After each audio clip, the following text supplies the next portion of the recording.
Good evening, everybody, and welcome to the Village of Campton Hills. It's September 16th, 2025, 7 o'clock. Roll call, please. Trustee Benetti? Here. Trustee Boatner? Here. Trustee Burson? Here. Trustee Hafsenberger? Here. Trustee Millette? Present. Trustee Muir? Here. President Winicky? Present. Please rise for the Pledge of Allegiance. And Frank, please lead us. I pledge allegiance to the flag of the United States of America and to the republic for which it stands, one nation, under God, indivisible, with liberty and justice for all. Okay, moving on. We'll move on to public comments. Tracy? Patrick Griffin? That's a good start.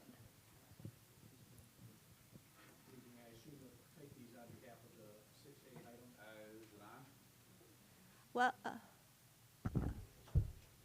Okay. And I assume you want comments on the 6A item now as opposed to during the consideration of that item?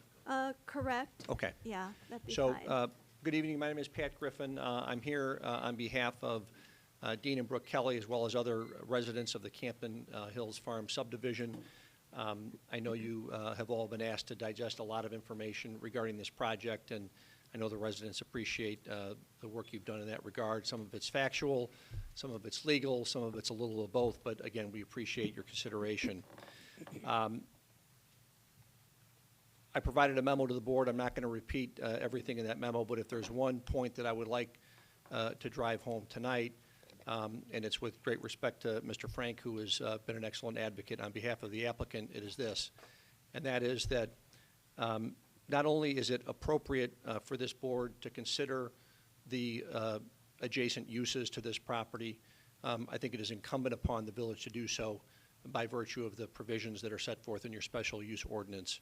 Your special use ordinance, like many, mandates that you look at the uses, not just the zoning of the adjacent properties, but the uses of those adjacent properties. And in this instance, both because of the zoning, but also because of the private covenants that exist on the property in question, as well as the adjacent properties, all of the uses are residential in nature, and that's because of the private covenants that exist. So we're asking you to consider that for the reasons that are set forth in the memo. Certainly, if there are any questions from the board, I'm happy to take those questions. Okay, thank you, Pat. Thank you.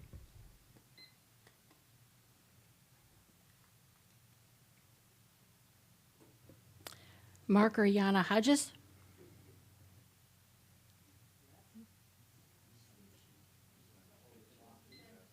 Does he want to speak? Mark Hodges. Sorry, disregard. Okay.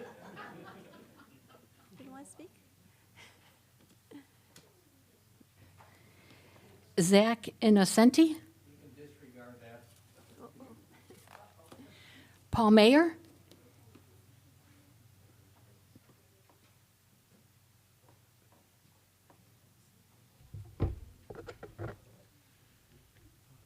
Good evening. My name is Paul Mayer. I'm the precinct committeeman for the 10th precinct in Campton Township. Started saying a few things at the meeting that we had 2 weeks ago or so over at the church, and I wanted to emphasize one of those points.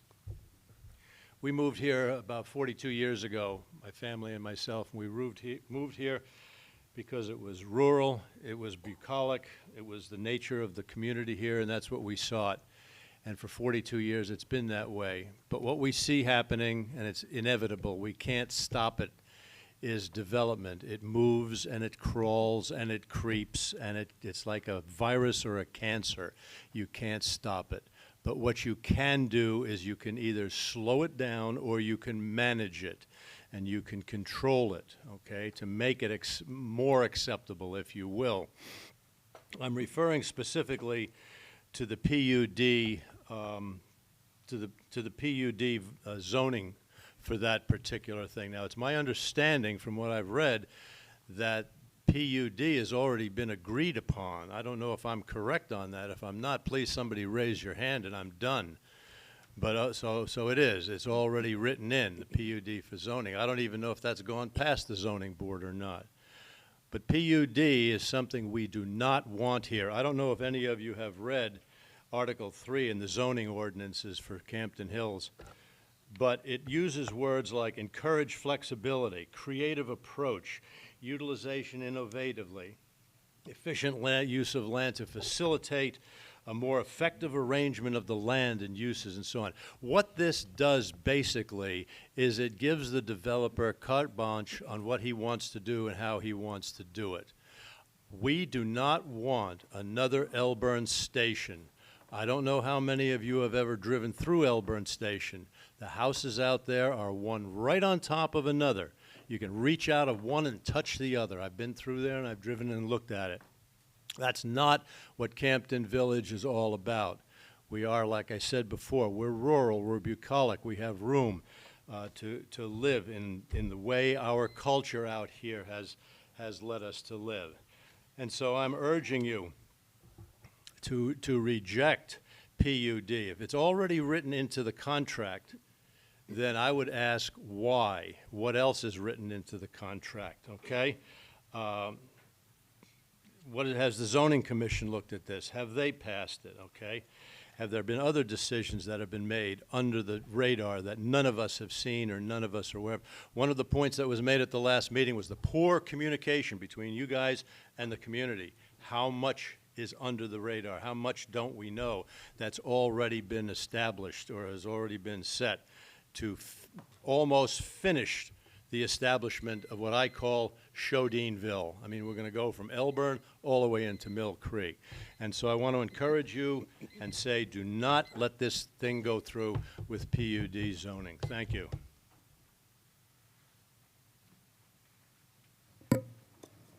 Robert Hownell. Disregard, please. Paula Schnitzler. Sue Bala. Bingham. Susan Brickworth. Dan Korth.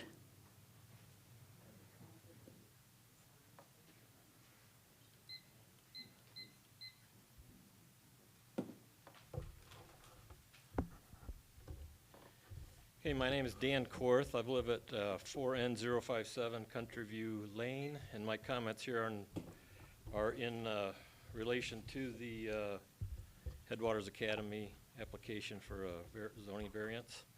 And specifically, I'm addressing, I need to address some comments made by Jim Brown on behalf of the Headwaters Academy in a letter he wrote August 11, 2025. He wrote a summary of events and a case history, and he had a clarifications section in there. And so I'm just going to read this as fast as I can, get within the timer. So Mr. Brown mentions that the property being located in a floodplain has little relevance. The environmental health supervisor of Kane County Health Department told Mr. Brown that since there's are neither new buildings nor additions to existing buildings are being proposed, then the fact that the property is in a floodplain is irrelevant. Well, that might be irrelevant to the bureaucracy of King County Health Department, but it's not. It's very relevant if you're looking at the property in a hydrogeological sense, groundwater sense. It's not surprising that the King County Health Department does not take into account the geologic or hydrogeologic setting that a waste treatment system is located. The King County Health Department's concern is that a septic system does not get overloaded where sewage is flowing up onto the ground surface. Based on my conversation with King County Department of Environmental and Water Resources, it's up to the local village board to determine if this site is suitable to place a business with over 50 people discharging human waste and other waste in the environment, i.e. into the Mill Creek shallow glacial drift aquifer and recharge zone that this site sits on. Mr. Brown also, on behalf of the Headwaters organization, states that the school would release 750 gallons of sewage each day during business hours. This rule of thumb figure is intended for designing the typical septic system. But Mr. Brown fails to point out that this is 750 gallons of concentrated human waste discharged every day. The volume of water, i.e. no showers, doesn't matter. This is the concentrated human waste. Every time somebody flushes a toilet, runs a faucet, or whatever, it's going into the groundwater. It's going through the septic system and into the groundwater.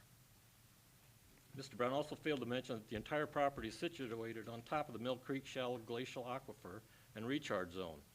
This shallow aquifer and recharge zone is only a few feet below the property surface.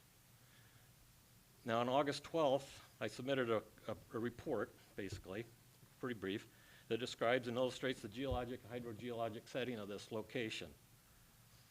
The report also points out that the occasional flooding on the property is not the main concern. The main concern is that the Mill Creek Aquifer groundwater flows beneath the site and that the sewage discharge from the property flows vertically downward and becomes incorporated into the groundwaters of the Mill Creek every time a toilet's flushed or a faucet's run.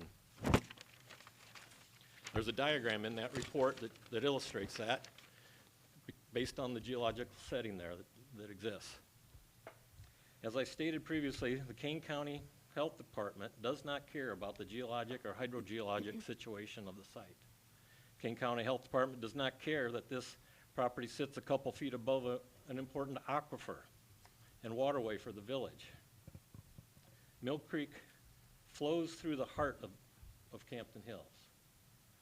Based on my conversation with the Kane County Health officials, it's up to you, the local board of trustees, to determine if this water resource is worth protecting and preserving for the benefit of the village of Campton Hills now and into the future. Now I see on Beath Road there's the Blackberry Creek headwaters there, Headwaters Park. That's well protected. I'm thinking that Mill Creek that flows through the heart of the village deserves the same protection. Thank you. Thank you, Dan. Christine Lazonis.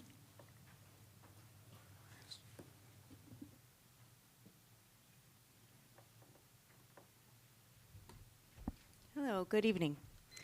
We met at the public hearing on September 4th, and I wanted to come back and introduce myself again. My name is Christine Lazarus, and I'm the director of the Geneva Public Library. I want to start by saying thank you to Trustee Janet Burson, who responded to a recent email of mine where I invited all of you to come tour the library since you have annexed it into your village. We look forward to welcoming you and encourage anyone to contact us to arrange a tour. I'm here tonight, though, to respond to statements that were made by village representatives at the public hearing regarding library service and funding. Thank you to Trustee I can't pronounce your name, I'm sorry. Hoppensberger.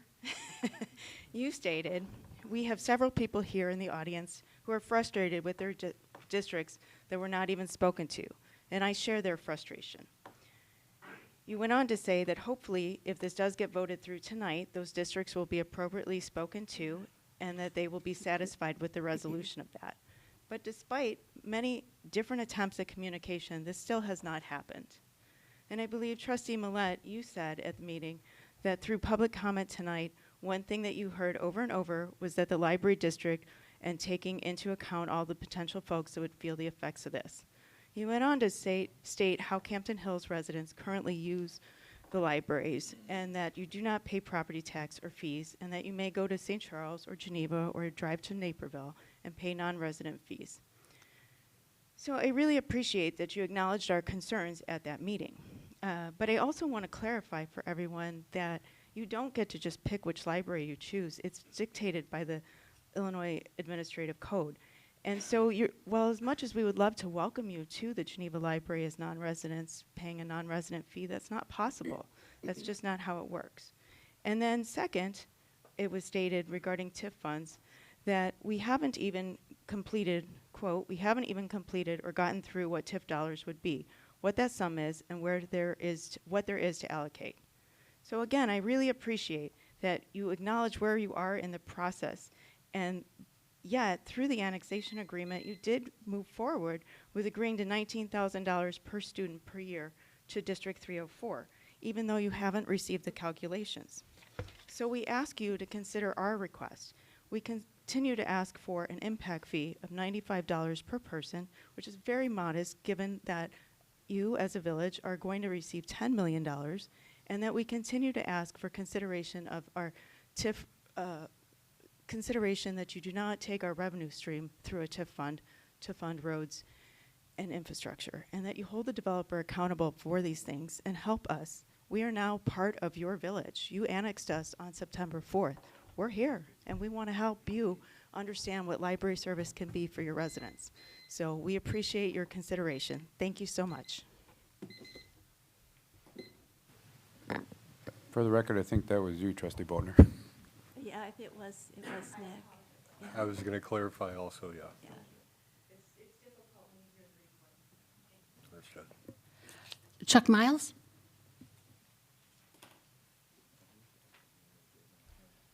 Good to see you all again. I was here a couple weeks ago. Saw a lot of you at the public hearing.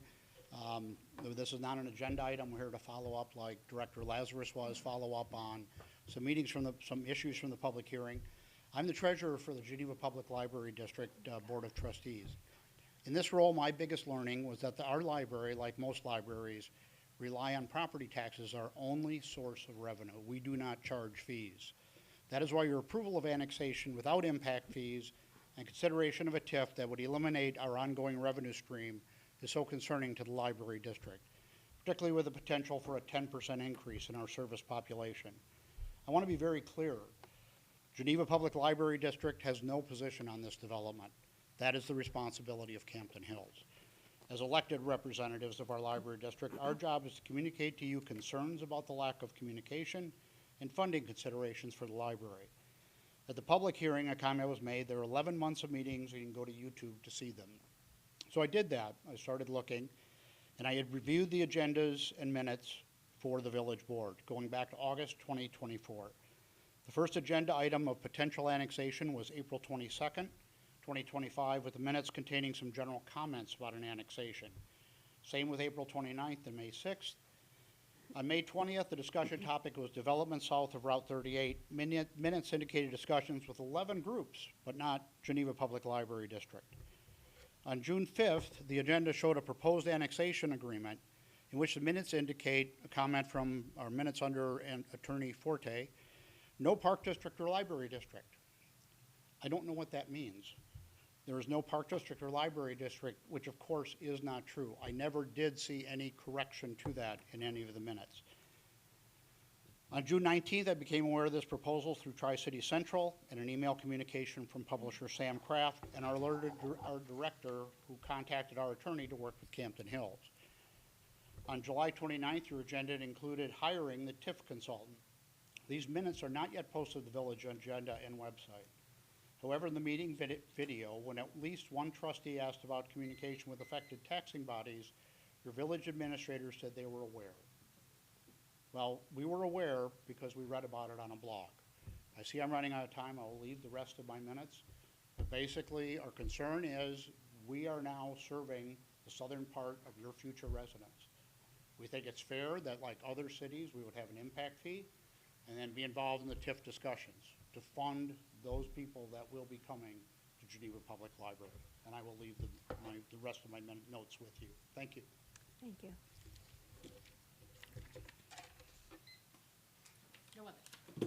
That was it? Okay. Okay, thank you all. Moving on to the consent agenda. Anything to remove from the consent agenda, Kim? Yes, A and B, 4A and 4B. A and B? Anything else? Okay, motion to move the consent agenda with the exception of 4A and 4B. So moved. Moved by Janet, second by Frank. Roll call? Trustee Burston? Aye. Trustee Benetti? Aye. Trustee Boatner? Aye. Trustee Hafzenberger? Aye. Trustee Millet? Aye. Trustee Meir? Aye. Okay, motion passes. Kim, go ahead, 4A. 4A, I'm just wanted to remove it so it's separate because I need to abstain because I was not present. Okay, The same with B as well. okay, all right. We don't need a motion on that. To abstain? No? All right. Okay, just roll call. Start. Move to approve sub-item A. Okay. Second by Frank. Frank, go Can I ahead. make a point, though? Sure. I think Okay, hold on. Jim Brown was at that meeting, and he's not on the agenda either. So Oh, should we have a okay. motion to put both of those, to change both of those? Okay. Yeah, we can approve as amended. So the attendance is Misty, okay. Okay, roll call? I don't have a second. No second? Did you second? Did No, you second? Janet moved it and Frank Yeah, I'll seconded. second. I made the motion. Okay. Trustee Millet? Yeah. Aye. Trustee Benetti? Aye. Trustee Boatner? Aye. Trustee Burson? Aye. Trustee Hassenberger? Aye. Trustee Muir? Abstain. Okay, motion passes. I move to approve the September 4th, 2025 Village Board Special Meeting Minutes Second. Okay, discussion as amended. as amended? Okay. Yes, as amended, second. Okay, roll call? Trustee Millet? Aye. Trustee Burson? Aye. Trustee Benetti? Aye. Trustee Boatner? Aye. Trustee Hassenberger? Aye. Trustee Muir? Abstain. Motion passes. All right. Okay, moving on to staff reports. We have our Chief Levand with his police reports. Thank you. This one's rather large, so I'll try to make it quick for you guys. But your July activity was 462 calls for service, 15 accidents, which included 8 injuries, and unfortunately 1 fatality. Your report doesn't reflect that because the fatality occurred a week after, so it's differ off the state report that was shown on there. Officer Adams Check Sebastian graduated from Celia Police Academy in August. He began his field training program. Field training program is going to take him many months to complete, but I'm confident that he'll do a great job, be an asset to the department and community. Annual Fall Fest took place this Saturday. I was a little worried. There was some rain in the morning, but it was great weather, great attendance as usual. At the request of the organizers, we had 2 officers on the grounds, 2 assisting with traffic at LaFox and Fox Mill. I want to say thank you to Sept, including Trustee Muir, who was out there helping. It was a long day.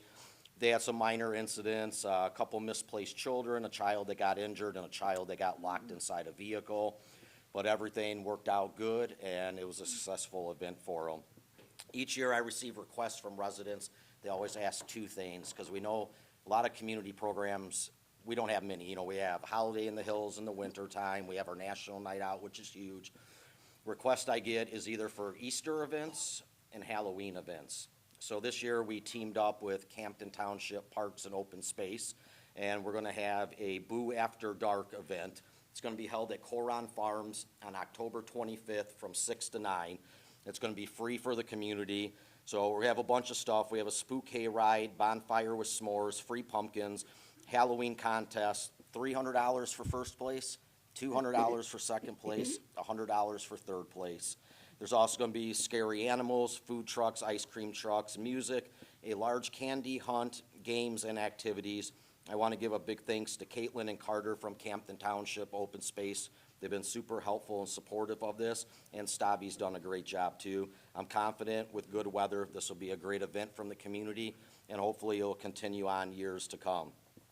Last week, I met with staff from KDOT, Kane County Department of Transportation, to discuss extra traffic enforcement on county roads that are in the jurisdiction of Campton Hills. I want to say thank you to KDOT because they did not have to do this, but after the discussion, KDOT is going to pay the police department on a higher back program.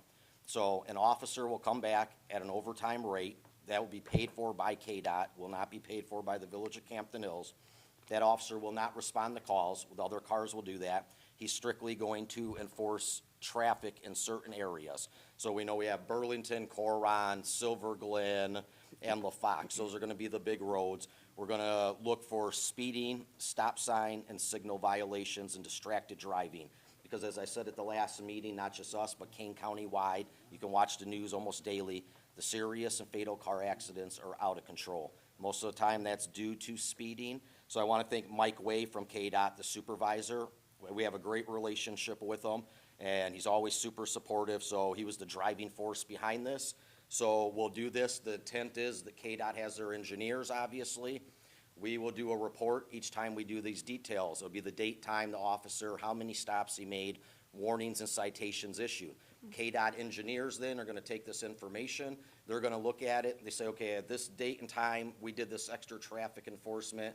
Look at previous years for accidents and see if this program is actually going to have a good cause and to lower it. I pretty confident it will. So again, thank you to KDOT. There were no obligation to do this. This is coming from KDOT, so a big thank you to them.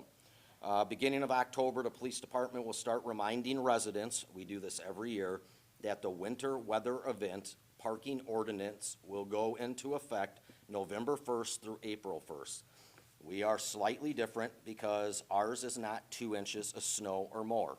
It is for ice or snow. Subdivisions have these signs posted. We post it on the village website. We put it into community accounts, and yet residents still will like to get upset with the police department when they leave the car parked on the street, a plow can't get through, we're called and we issue a citation for it. Many of our roads are small, we all know that. Putting cars on the roads when there's snow out there causes issues for the plows. A car is gonna get hit, children are out there playing. All we ask is simply move the cars after a winter weather event. We're not looking for citations, we're not looking for revenue, we're looking for compliance. That's all we want. So hopefully it will go smooth this year, but we'll give it enough advertisement. The police department's been researching a new volunteer opportunity for the community. It's called VIPS, or Volunteers in Police Service. This program has many similarities to other programs like CERT or CPA alumni. It'll be more specific and tailored to the village of Campton Hills.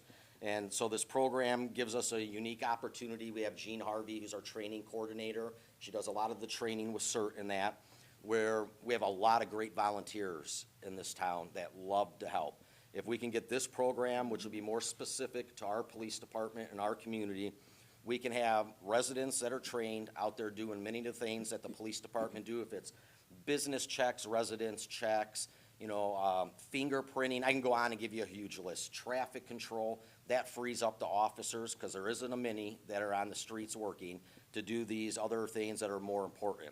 So we're in the process, we've been researching this for about 2 months now.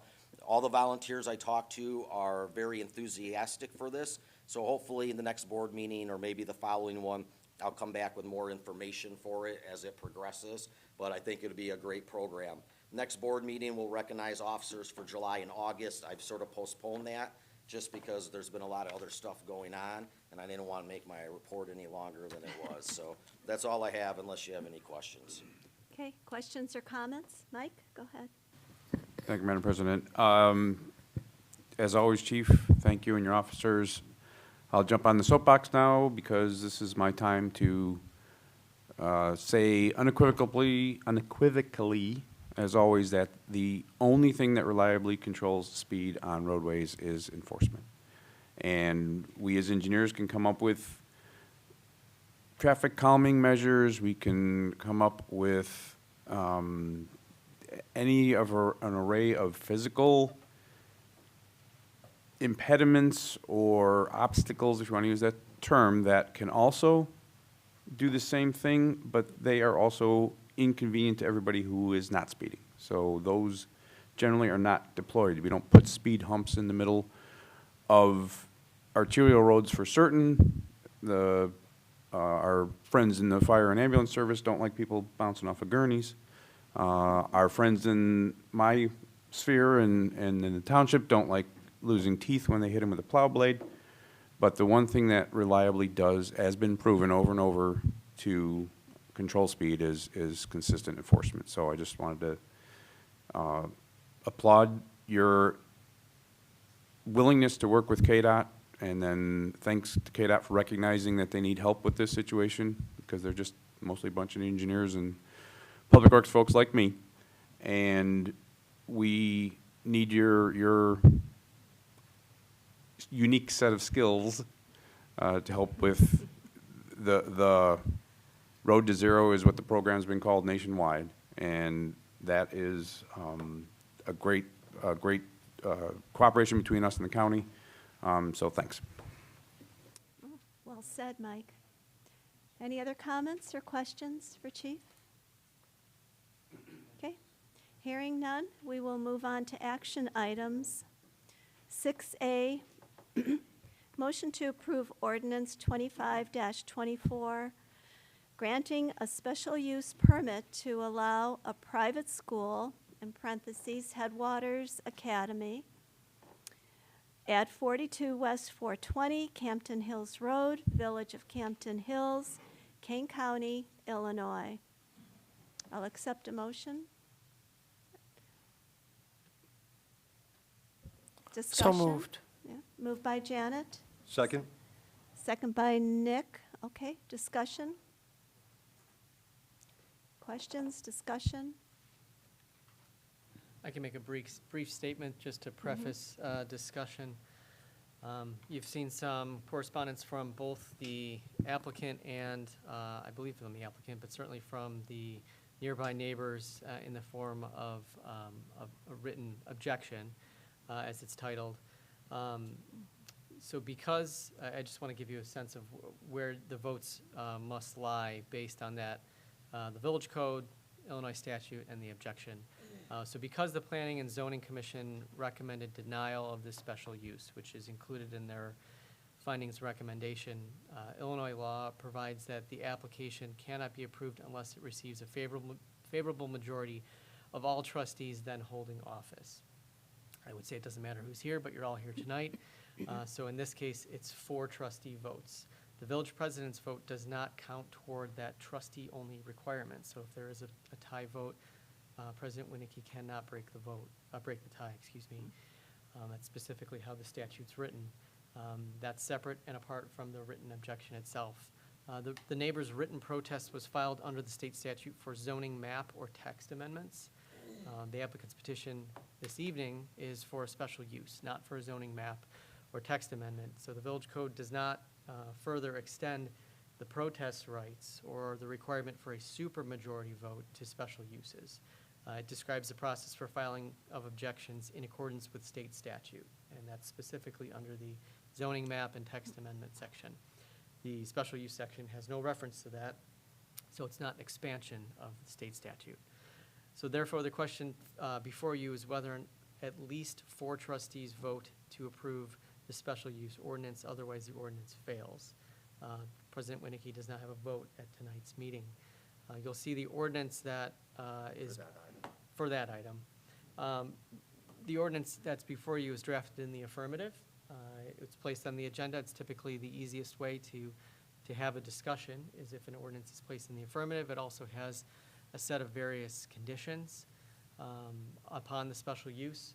Those are a combination of your comments from the last time this appeared on the agenda and the conditions that were included in the applicant's presentation that they purported to agree to. So that has been placed on the agenda for this evening for review and consideration. So I'll just read specifically from the state statute with regard to the 4-vote requirement. It says that any proposed special use which fails to receive the approval of the commission or committee designated by the corporate authorities to hold the public hearing, meaning on the special use application, shall not be approved by the corporate authorities except by a favorable majority of all aldermen, commissioners, or trustees of the municipality then holding office. So again, it's a 4-vote requirement for this ordinance to be approved tonight. And if anyone has any questions, let me know. Okay, any questions for Carmen? Any comments? Mike, go ahead. So to follow that, I understand the reasoning, and I understand the statute that's applied. Let's say how do I want to phrase this? Please advise or remind us of the relationship on the restricted covenants on the property and our duties. Right, so the elements for which you are bound are whether or not the special use would endanger public health and safety, whether or not the special use is compatible with adjacent uses and neighborhood character, and if approval at this location would be inconsistent with the zoning ordinances, purpose, and adopted land use policies. So the village itself does not enforce restrictive covenants. However, the objector or the neighbors in their written protest, despite the incompatibility of the protest to the special use application, they still have indicated that it's their position the the covenants render a conflict. That, you know, that is the neighbor's position. Again, you're bound by these elements. If you find that, and I would advise you that if you find that you do not believe that the property has, or the special use application is, that you can vote for it in the affirmative, even based on the conditions that are placed in the ordinance, or any other conditions that you come up with this evening, it is because it does not meet these elements and not an arbitrary cause. This is what you're bound by. This is what the case law supports. So. All right. Any questions, discussion? Therese? Therese, go ahead. I have a lot of comments. First of all, I'm going to leave I know traffic, I think, is a big issue and a big safety issue, and I think Kim is going to cover most of that. Correct, Kim? I also am hoping that we'll hear from Chief on his opinion on traffic as well. So when we're all done, if Kim doesn't get to that with Chief, I will do that with him. I brought up the water issue last time. I'm going to bring it up again. And this time I've got a little bit more detail. I am still extremely concerned about the water issue. I attended a meeting at Garfield Farms this week, and it reminded me that I think the title of the meeting was something like 55 years of preserving Mill Creek in this community. And several people in this community, there's private companies, private organizations, public organizations, have spent kind of their lifetime protecting Mill Creek, and especially in this area, in Campton Township, Campton Hills, what's become Campton Hills. And I sat through his speech. It was with a conservation group that I don't remember the name, but when he went through the entire map of Mill Creek, now obviously where we're talking right now is the very beginning. So anything that happens on this property is going to affect the entire Mill Creek, everything that these groups have done to preserve this Mill Creek the entire time. And the only reason that we haven't protected this part of the Mill Creek was that this subdivision was built in the 70s before any of this conservation was done. Had this subdivision not been built in the 70s, if it was being built now, it would look very different. If you look at subdivisions built since we started this conservation, take a look at Fox Mill. I mean, if you look at the map of Fox Mill, it's, you know, houses here, Mill Creek is completely protected. If you look at the subdivision that we just approved the annexation of, we went so far to protect Mill Creek down in that part of south of 38. We have gone, everyone has worked so hard to get that 440 acres of open space, and the majority of that was to protect Fox Mill. There's a huge part of not Fox Mill, I'm sorry, Mill Creek. Mm-hmm. There's a huge portion of it already protected in open space. It just happens that one part of it at the very beginning, is in this subdivision, and it was not something that was on the radar at the time. I guarantee you if this subdivision wasn't there, it would look extremely differently. It would look, this lot would probably not look the same. It would probably have some sort of a conservation area around this entire left side of that lot. If anyone has looked at the maps and you look at this 5 acres, the Mill Creek goes down the entire left side. I think you've all seen that. And then you look at sort of the watershed area around it, and it's almost like you couldn't draw the map kind of worse for that property if you tried. It encompasses the entire lot. So in addition to having so many people, I know some people on our board, our president has been involved in a lot of this as well, in this conservation effort over the years. Members of our zoning commission who were very instrumental in turning this down have been active members for their entire lifetime in conserving land and in conserving Mill Creek. Our own comprehensive plan has an entire chapter on preserving water in specific Mill Creek. And so we discuss it in our own comp plan extensively. And so here we are now looking at this proposal, and in some ways kind of we're not discounting it, but we need to give it the attention that it deserves. And so I know that we had a sort of, maybe not an amendment, but an addition to the report that came out from the zoning commission, and it talked about this sewage, like the sewage flow and these different estimates. And there was an estimate that said a 4-bedroom home, I guess the county looks at it and says, and attributes an amount of 800 gallons per day to a 4-bedroom home, but that there was this suggestion that a school would be less than that, because they say that they base that on a 15 gallons per person rate. And so when you talk about a 45-student school with maybe 5 staff, that amount added up to 750 gallons. And what I would say to that is, I mean, I can't even imagine, well, and I guess there was also the assumption that there would be no cafeteria, there would be no showers taken. And I'm going to say it's unrealistic to assume that this kind of all-day school is not going to have a cafeteria and not going to be doing any kind of washing of clothes, or I mean, washing of any kind of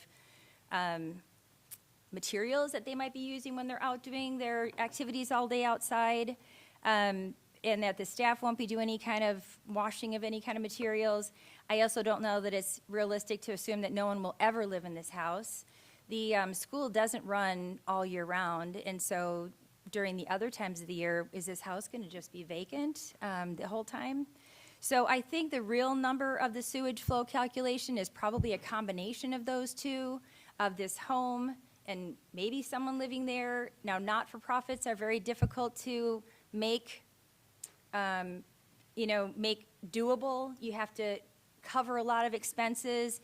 So maybe there's someone's going to rent to move into this house, and maybe that's how you make up, to make the expenses work. But we don't know that, and so we can't make the assumption that this sewage flow is going to be less with this school. I think it's very likely that it's going to be more. But we don't know that, but that assumption we can't just say. I can take my time, Janet. So if there's even the slight possibility of an impact on Mill Creek, it does not fit with our comp plan or with anything that we've stood for in putting this village together, and anything that we've stood for in all the work that we put through over the since 2007 and having this village formed, and anything that the majority of the people that live in this village have valued and fought for with Mill Creek. And what we just are fighting for right now in this new subdivision south of 38. I can stop there and let people respond if they want, or would you like me to keep going? I've got more points. Go ahead and finish, Okay. Therese. Sure. All right. So the next point is, if you pull up our village website, it also has these welcoming comments about, it welcomes people to our semi-rural quality of life, or the semi-rural environment and the associated lifestyle, while also mentioning how we want to give our residents how they can control their own destiny, and how they can. How we also want to make sure that they can, while they're controlling their destiny, that they can act they can control their property values so that they can increase over time. Like, that's something we've taken seriously. Several parts of our comp plan also reflect those same values. So once again, the village was formed to give the residents a voice. We were not happy with the fact that we were having decisions made on our behalf, 15 miles away in the county. So we said we want to make decisions for our residents closer here, when we can know our residents and make decisions with them, not have someone 15 miles away making it for us. With every single neighbor objecting to this, I feel like it's hard to conclude that it's compatible with this neighborhood. The school is going to bring in noise, increased activity. We've talked about limiting fundraising events, but what about parent-teacher conferences, board meetings, plan meetings, graduations, after-hours programs or presentations, weekend activities? If this is approved, also, this special use permit is going to run with the land. And so what about the next owner? That's not for sure? I thought that was a decided thing. It's not a for sure that it runs with the land? One of the conditions was that it would be limited to the current owner. Okay, Okay, so I'll take that comment off, but I'll leave everything else on, though. I still maintain that there will be other activities other than just a couple of fundraisers a year. This Campton Hills Farm subdivision is an established equestrian neighborhood. Many of our residents who live in this neighborhood have been in these homes for decades. The school will change the character of this neighborhood, without a doubt. And as a result, it will impact the neighborhood property values. These homes and all of our homes are typically our biggest purchase and our most valued investment. The property owners have a lot at stake here, and that goes for the property owners on both sides of this discussion. But the property owner seeking this special use permit was in the best position to mitigate their exposure by doing the research before investing in this property, and I really wish they had done that. The last thing I'll say real briefly is, and then with respect to this covenant, I just want to briefly mention the restrictive covenant that prohibits businesses in this subdivision. According to the Illinois Secretary of State website, the Headwaters Academy was incorporated on October 15th, 2024, a couple of weeks before closing on the property. The village shouldn't be approving a special use permit where it's reasonable to believe that the special use would be prohibited by a covenant. While the village can't enforce these covenants, the village shouldn't ignore them either. I believe that this is a factor that we can and should consider. Okay, thank you, Therese. You're welcome. You want me to take Janet and then Kim? You want to wait? Okay, Janet, go ahead. A lot of comments, many of which probably could have been addressed with fellow trustees prior to tonight, because I feel like this is sort of posturing.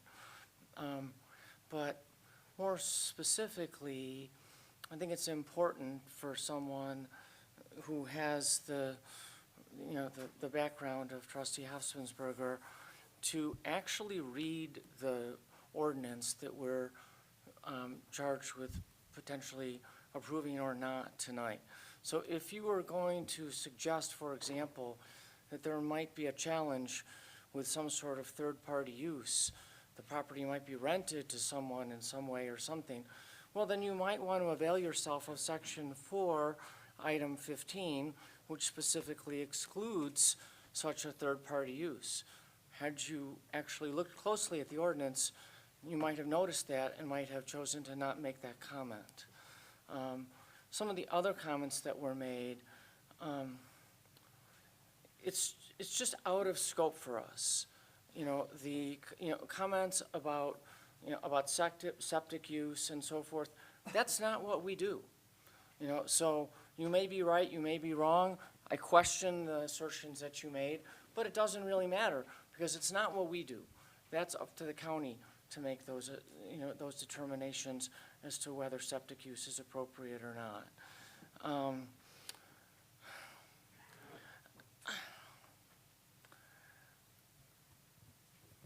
I guess I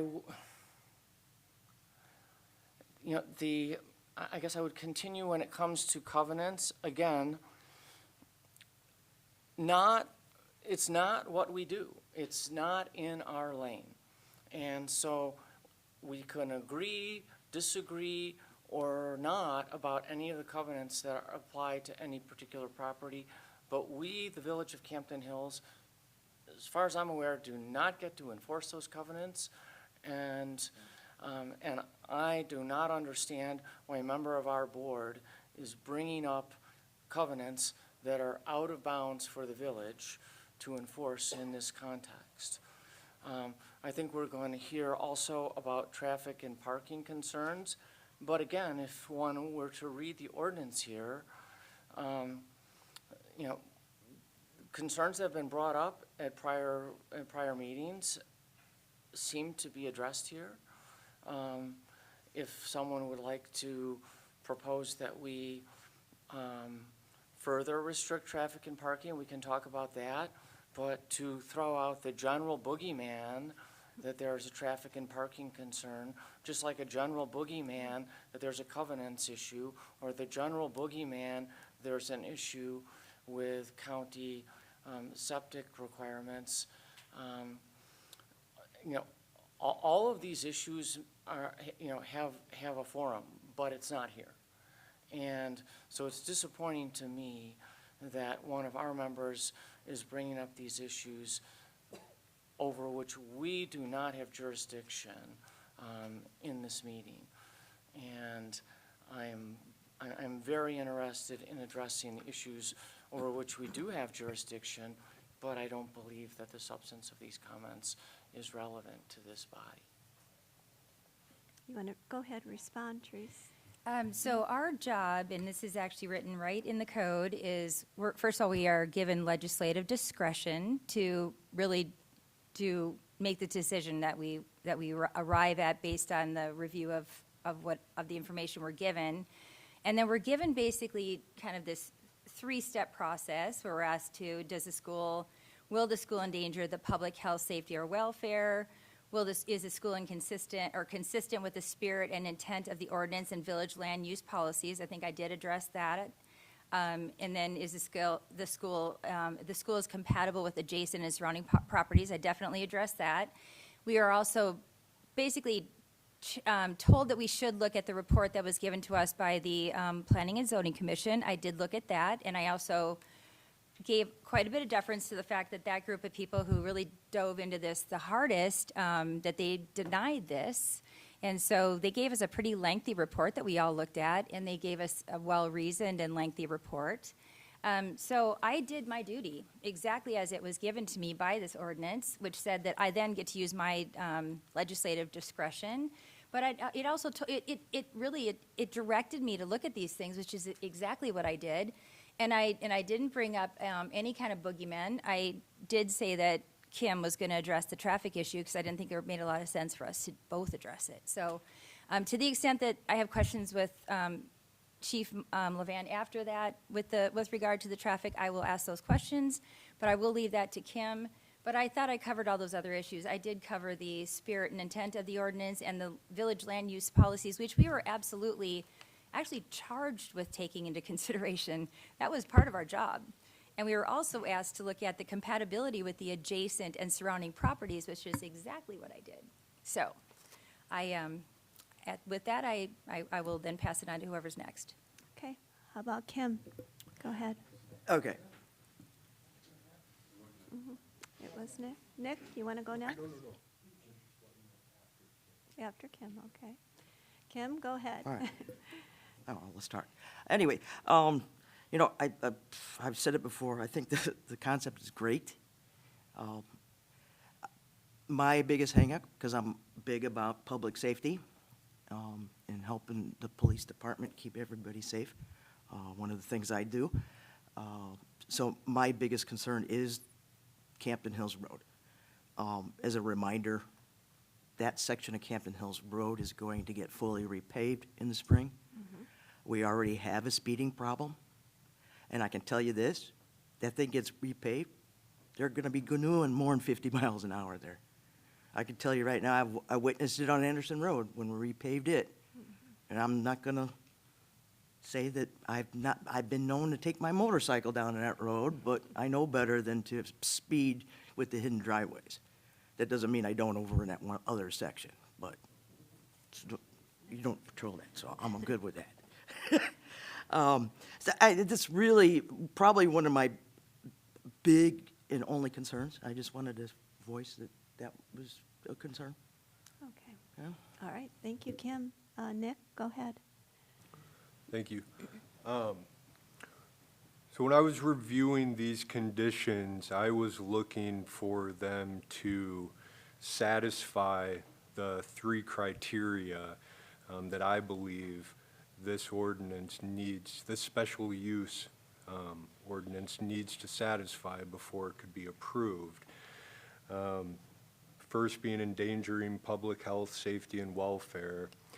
While this did a really nice job of kind of capturing what happens internally inside the property, one thing that I did not find in here is, call it 60 in and out turns minimum a day onto Campton Hills Road with children in the car out of a residential driveway onto Campton Hills Road.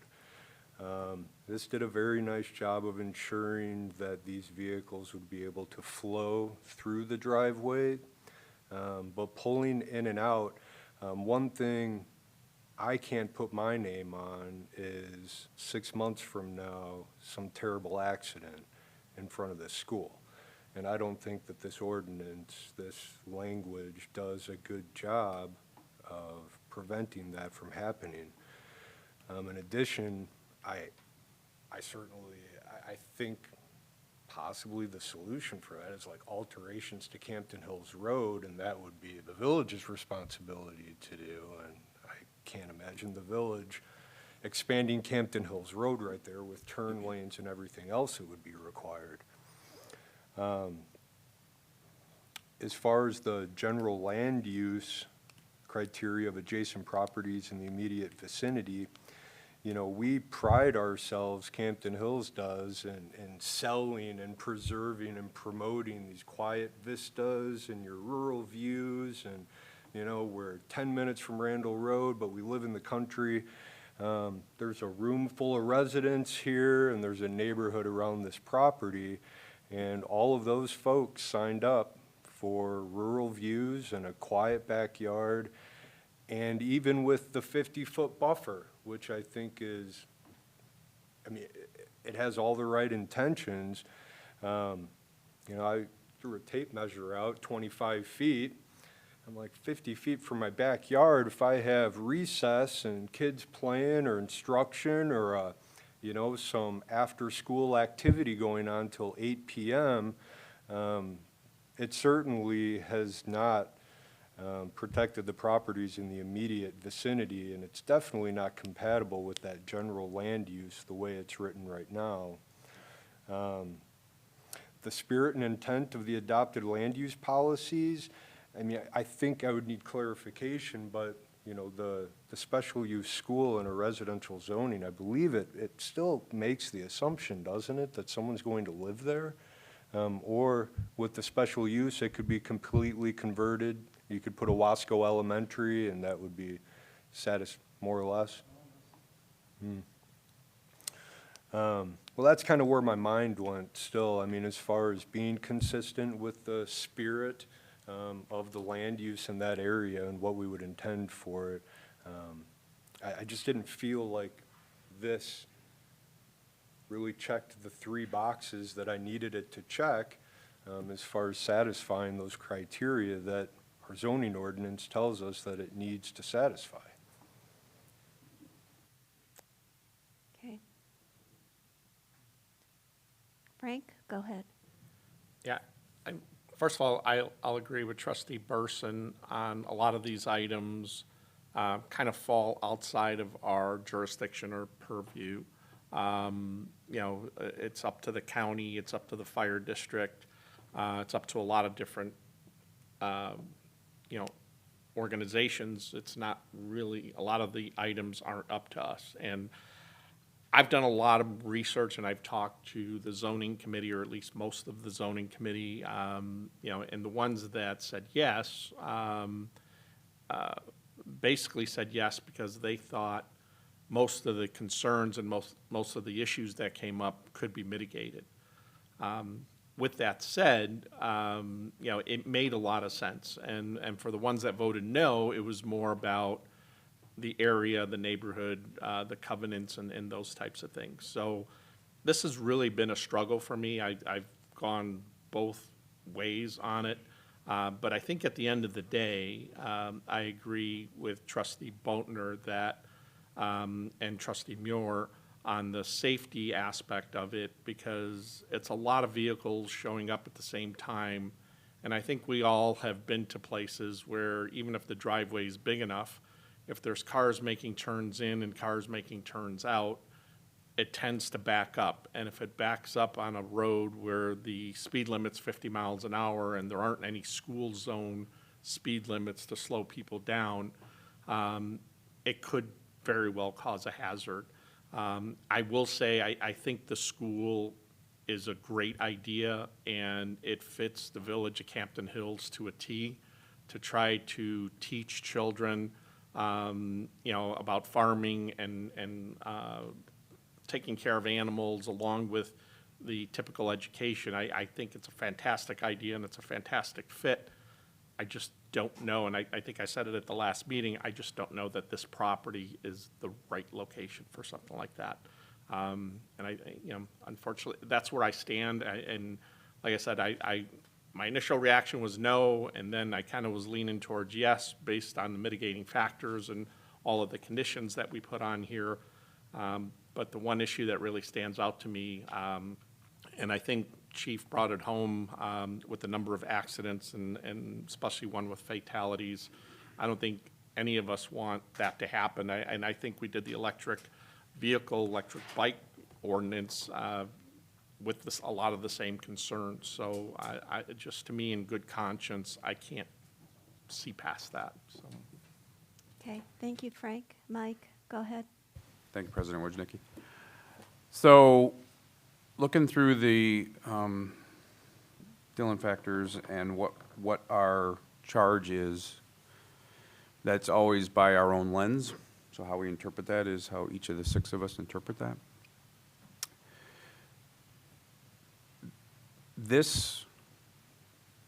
Let me say this. I'm familiar with Montessori schools in residential areas. I just was double checking the map here to make sure my now addled 38-year brain was trying to remember the one that was in Lombard. I worked there a long time ago, one in Clarendon Hills, Downers. And several of them are converted houses. So this is not in any way out of the ordinary, I don't believe. They are generally on larger volume streets.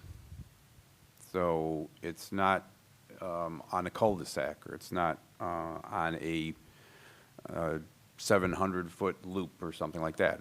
They generally are on a major or a collector's size street. So that in and of itself I don't think is out of the ordinary. Special use is how we research this. That's how we determine if this privilege to this, to entitle this land with this privilege, or to entitle the current user of the land with this privilege, fits these factors. And I'll have to say, I appreciate the research on the floodplain and the septic and all that stuff, and it is good, valuable information, but I'm not going to say it's not in our purview. I'm actually going to say I don't believe, based on what I've seen, that it's going to have that negative of an impact. Why? It's a septic leach field, and it's household waste. It's not a rendering plant or anything like that where you could have an issue with that. So I'm not as concerned about that, because that's the most natural way we have of filtering out our waste is through our leach fields. The ability of the leach field to support, that's dependent on the size of the tank, that's dependent on the size of the number of fixtures attached to it. That is self-regulating in its own way. Anybody that's had a borderline field, or anybody that's been in a house with 7 or 8 adults at some point does realize that there are times that there's that gurgling noise. It means you are done for a few hours before you can do another activity that involves a lot of water. Not having showers, not having washing machines, etc., it mitigates away from that too. The interpretation of the statements to the floodplain ordinance are exactly correct until an increase in impervious area that's not germane. We have to look at what's in front of us right now. We can't go too far in future what-ifs. Right now, this use would not, in my opinion, would not adversely impact that. That gets us to what was just mentioned about traffic access. To Trustee Boatner's point, the village would not put in a turn lane, no. When a developer or an entity asks for us, in my opinion, has for a special use for something, they do that. It becomes part of and that's everywhere I've worked. Everywhere I've worked where somebody has to add a turn lane, that is on the developer, the proposer. So where I'm at is the ability to mitigate that concern exists on this parcel. With engineering, the ditch can be culverted, doesn't have a lot of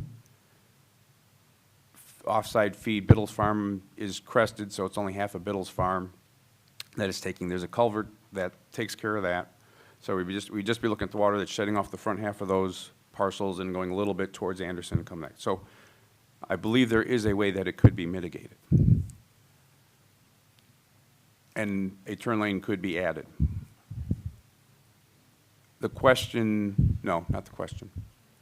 The time frame for that, the order of sequence for that should be before the use is allowed. If someone were to come in for a different special use that is also allowed in this zoning district that would have a traffic impact, we would say, put in a traffic signal, put in dual turn lanes, whatever the requirement would be, wouldn't be post facto the action item. It would be preceding to the action item. We will not give you your certificate of occupancy until the following things are done.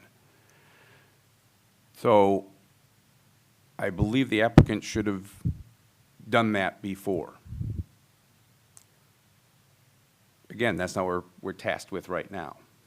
What we're tasked with right now is we have a negative recommendation from the Plan Commission, planning and zoning. We have them do that job, asked them to do that job, to trust that they would do that job, and we should listen to what they say to us. So they said, okay, we're going to say no, but here's 14 factors that maybe you want to consider, board, and you may change your mind on those. I could change my mind, but I can't change my mind tonight. Some of those factors need to be addressed prior to allowing this use. And the other, and this is not required, this is not any, this is not a, what do I want to phrase? Let me put it this way. Good special uses I've seen throughout my career start with the applicant reaching out to the neighbors first, talking through, finding out what their concerns would be, coming up with a mitigation plan before that. Because I do believe everything that I've seen here that the neighbors have brought from a general concern, not everything, but from a general concern, I do believe there are mitigations available. There's plantings that can mitigate noise. To this point here, we could have a deceleration lane, turn lane, some internal changes that could have a better traffic flow that could get to the 45 vehicles or 30 vehicles, whatever that number. And that then would possibly trigger the concern about the floodplain, because then we'd have to look at how to do that with controlling, not mitigating your runoff. You can't say no new runoff, you just have to mitigate it, and your release rate has to be what the release rate is right now of the property. So given that, I think we're a little, the old adage of cart horse, I guess it's an adage, that the applicant certainly still can do those things. They can still talk with the neighbors. They can still say, okay, I've been told this is a situation. I've heard you folks say this is what we're concerned about. How can we get to a win-win here? What can we do to make this viable? Because again, I think it would be, to Trustee Benetti's point, and I think to the general consensus, it's a great use. It's fully, in my mind, an okay use in the residential area because Wasco's in the residential area.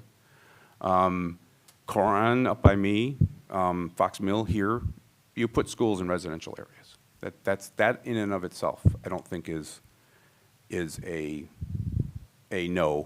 And there's always the ability and for anybody to have their right to change the use of their land through this process. So if you say I moved in, there wasn't that thing there, you are correct. When you moved there, it was a farm field. Now it's a townhouse. You moved there, it was a retail business that's now been converted into condos. These things happen all the time, but they go through this process. And again, part of that, what I've seen the most successful part of that process is before you change or ask, either change use and or ask for special use, you start talking around and say, okay, this is what I'm planning to do. What do you think about it? What would make it easier for you to support me in my project? So that's where I'm at.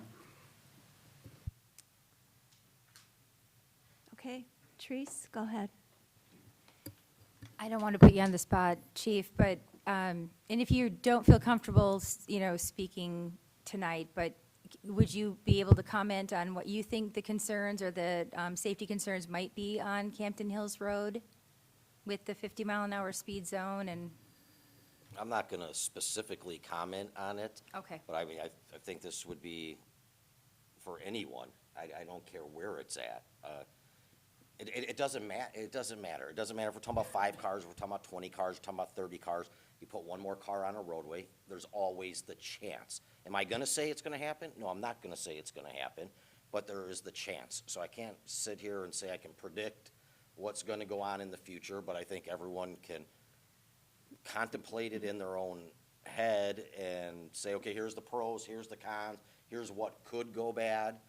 I can't predict the future, but I think it's something that everyone can think about and then come up with their own decision on it. So I can't predict future things of what's going to happen. It's just, I mean, you put more cars on any roadway. I don't care if it's a small roadway, a large roadway. Of course, there's a better chance of something happening, but I can't tell you if, when, or how that's going to happen. Kim, you also had mentioned something about with the way the Campton Hills Road is being fixed or whatever, resurfaced. Oh, yeah. So we have a grant money for that, and it really is just, will you comment more on that? The fact that we don't really have any funding to do any kind of extra, like a turn lane or anything like that. We'd have to come up with that extra money if we were going to make that kind of a change to the road. Well, actually, Excuse me, but point of order, we don't address each other individually in these meetings, so. Okay. All done. You have a comment? Yeah, to clarify, on the 4 roads that were supposed to be done this year are going to be moved to spring. They are full reclamation. They are with grants that we received. So I don't think, well, and to Trustee Millet's point, whenever we do developments like that, it's usually the developer's responsibility for those turn lanes anyway. But Okay, thank you, Kim. All right, are we ready to vote? Yeah.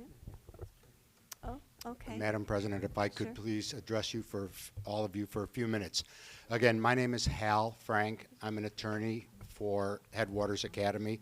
I would just like to respond to a couple of things I heard tonight, but more importantly, based on what I heard tonight, I would ask you to consider tabling the motion that you have on the floor for 2 weeks to give us the opportunity.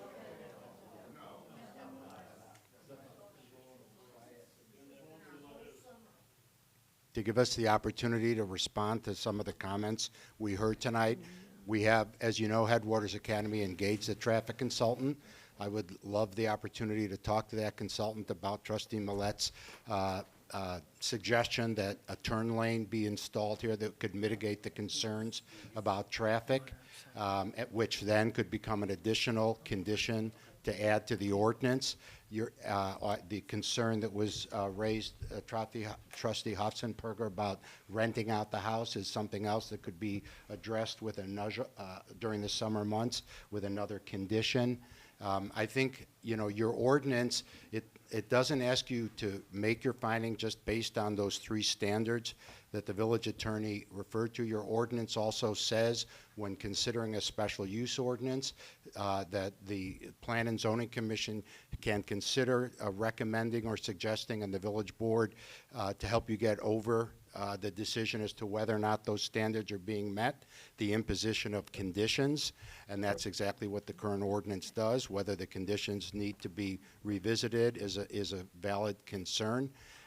Again, what you've all previously heard, both from me and Mr. Griffin, is that, Illinois law is pretty clear that when you identify a use like a school in a residential neighborhood as an authorized special use, you've already made a legislative determination that it's an appropriate use for the district. And as long as you can satisfy yourself that the standards with or without the conditions are met, it's something that should be approved. Again, tonight, all I would ask for right now is that there be a motion to table this so that we can take a further look at the comments that were made tonight. Thank you. Thank One you. last thing. In response to the comment I think that you made, just yesterday I did talk to Mr. Griffin, and I appreciate his comments and his opinions and his concerns. We spoke yesterday, and I specifically suggested to him that it might be worth having Sarah Elliott meet with the neighbors. And so we're willing to do that if there's a chance to do that in response to your concerns, and we would try to do that in the next 2 weeks. Thank you. I move the table item 6A. Second. So it's a motion to table and a second. There's no discussion, but ask the clerk to take a roll call vote. All right, take a vote, and this is to table. Trustee 6A. Burson? Aye. Trustee Millet? Aye. Trustee Benetti? Aye. Trustee Boatner? Aye. Trustee Hatzenberger? No, nay. Trustee Muir? Aye. Motion carries. Okay, motion carries.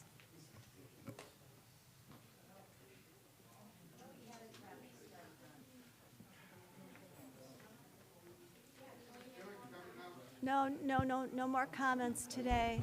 No, Thank you. no. Excuse me, sir, public comment is over. Why would Janet want to, why would you want to delay this even further? Excuse me, sir, only members of the public body can make a point of order. Okay, we're going to move on to 6B, motion to approve ordinance 25-30, implementing a municipal grocery retailer's occupation tax and municipal grocery service occupation tax for the village of Campton Hills. Do I have a motion? So moved. Moved by Janet, second by Second. Kim. Discussion? Questions? So this is the same ordinance that appeared on the last agenda when we discussed it, had a cover memo that evening. It's a template ordinance that has been prepared by the Illinois Municipal League and has been reviewed by the Illinois Department of Revenue. So based on their guidance, it suggested that municipalities that would like to continue local grocery tax within their borders to pass this ordinance. We'll have to send it to the Department of Revenue by October 1st, so we'll do that after tonight's meeting if it's approved. If IDOR has any changes, they'll interface with the village if any updates need to be made, but this particular ordinance has been used by a number of communities, so we should be all set. If anyone has any questions, let me know. Any questions or comments? Kim, go ahead. If I may, I'm in favor of this because we're losing that money from the state. And it's really only going to apply to, Circle K for the most part. It's okay. And I go there for ice and water when I need to, but, I don't shop for anything else there. Most of the people that use it are coming through town anyway. So, again, just so everybody understands, it's to reclaim some of our shared Illinois funds that we receive from the state, since we don't have really no real estate taxes or anything, so it's not like, we're already paying it now, so. It's just to keep it here. Okay. Any other comments or questions? Okay, roll call. Trustee Burson? Aye. Trustee Muir? Aye. Trustee Benetti? Aye. Trustee Boatner? Aye. Trustee Hafsenberger? Aye. Trustee Millet? Aye. Okay, motion passes. Moving on to 7, discussion items, purchase of generator from Kane County in the amount of $15,000. And this would be purchased with our American Rescue Plan funds, leftover funds that we still have. Well, So, it's, correct? it's, we initially targeted the American Rescue dollars, but we had to expend all those dollars by March 1st of this year. So we had originally reserved 15 or 20 grand for a generator from KDOT, but at the time of March 1st, at the deadline to send it to the federal government, we've used those monies for some of the IT equipment in the basement that were also eligible. So it's a replacement of those dollars were used instead of general fund, unreserved fund balance for the IT equipment. So if you purchase this, it's a one-for-one type situation of capital monies. It's 15 grand, and it comes with a casement of the generator to protect it from the elements. The question would be, can it be on the roof, or will it have to sit on the side of the building by the exit in the Sally Port area of the police station? It probably could fit there. We might lose a parking space for a police vehicle, but I'm not sure we'd actually even lose that, but there'd be some landscaping around it. And the cost of the switchgear, the generator's the cheapest part of the entire operation. I know that question's gonna come up, but Nick's done some research on that when we said we could do a smaller generator, put it on the roof, and it might be in the 80,000 instead of the 120. We think we can still get it done for under 100 with a new estimate with a different vendor, but I don't have a final cost on that installation and the switchgear to work with our different electrical services to the different parts of this building. So this is the first part of the expense, and then you commit to this, then you're essentially committing to another 50 to 75,000 minimally to do the rest of the operation, so to be clear. And we originally said we were doing this and to tell the county yes, so I put it before, so I'll go forward with this purchase and then the other vendor cost to come forward. I don't want to put a vendor through it if we're not really going to do it, though. Is that clear? Janet, go ahead. I'm going to look at Trustee Boatner, who called out this issue quite some number of months ago and pointed out to us that the purchase price of this generator was just the beginning, right? And that you know, when we first started talking about this project, and by the way, I was in favor of a generator for this whole building. I was a strong proponent of a whole building generator. This is a community shelter and all those types of things. This is something we talked about on the technology committee, something that we talked about at CERT. I mean, you know, I was a yes all the way on all of this. But the cost of this has virtually doubled from what we initially talked about. We were talking about a universe of about $60,000, all in, soup to nuts, top to bottom, right? And we thought that was a lot, right? And we questioned whether or not that was, whether the village could afford that, whether that was good, whether that was a good expenditure for the village. I mean, there were fair conversations about that when it was $60,000. And I recall that in the purchase of this generator for $15,000, there were transfer switches at one time that were discussed as being Yes. included with that. There is a transfer switch universal that does come with this, with an element protection shed around the generator. So those are still there, but there's still switch gear at the actual junction box where the power is at, powering different parts Well, of the the building. transfer switch, at least in my understanding, actually sits inside, right? Yes. So I thought that was part of what we were buying from the county for this bargain price. And so I still feel good about a generator for Village Hall, but $15,000 plus, I'm hearing $80,000 to $100,000? I think that you subtract 15 off of at least an $85,000 expenditure.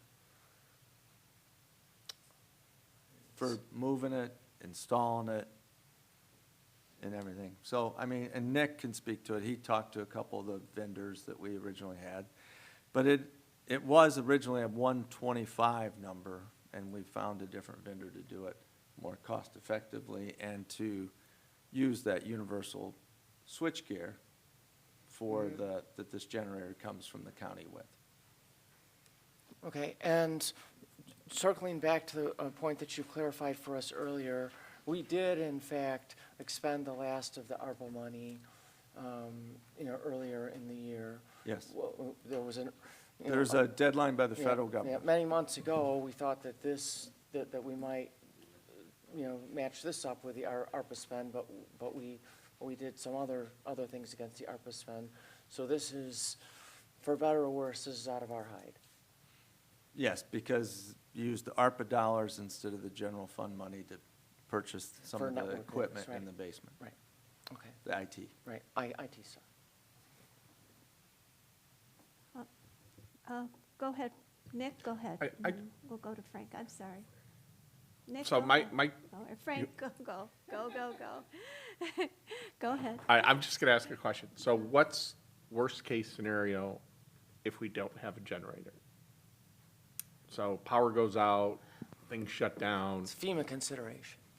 Yeah, the chief can speak to that. I Yeah. think that there is an issue. We're supposed to have during the winter months, a place for people to go if there's a long crisis of power, that there's a warming center, and then in the summer for cooling. I know in this village, we don't think that anybody's gonna need a place that is the public to go, but FEMA has restrictions on federal dollars for a crisis payment if you don't meet a minimum criteria to have a place for the public to shelter. Chief, you could add It's to one of the that. first things asked. Actually, I brought this up at a previous board meeting when we talked about this. We've had 2 tornadoes, thankfully, not horrific, but it's done damage. The first things asked when they submit the forms to me, you typically will come through Kane County OEM first, but that's through the federal government ultimately.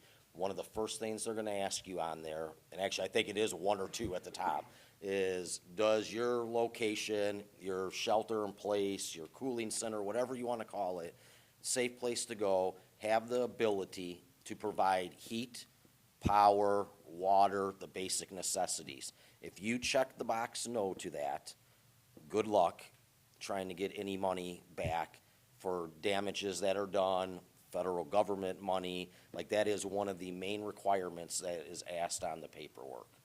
So in theory, if we didn't have a generator that could power the building when it goes out, we can't say we're a shelter in place for a natural disaster, because we're not. We're not providing the basic services to people.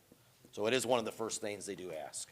And I think they would take into account that we got almost $1.2 million in ARPA dollars and renovated this building and didn't do a backup power as part of that renovation. That's where the problem lies. So this isn't an if, it's a when. So, Yes. yeah. Nick, go ahead.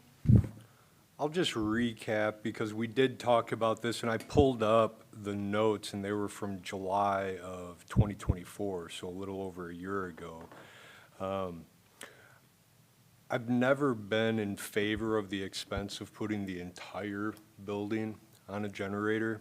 Always been a proponent of having a generator that took care of all of the essential functions of the building and would satisfy the FEMA requirements.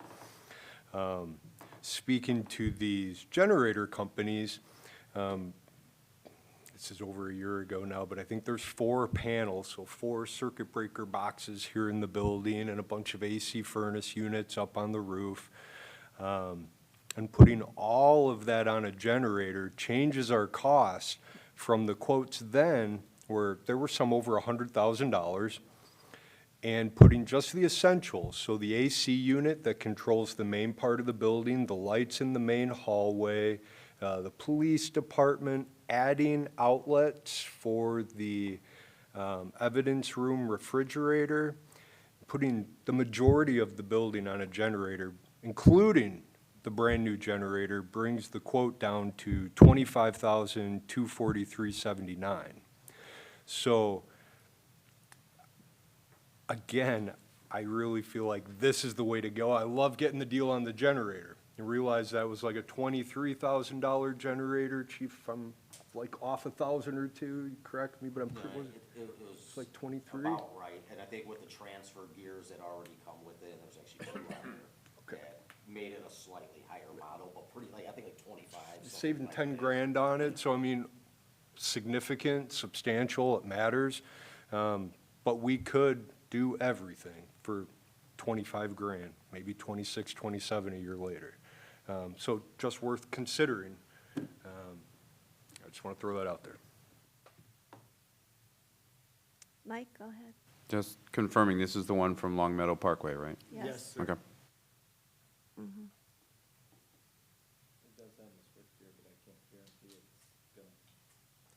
Go ahead, Janet.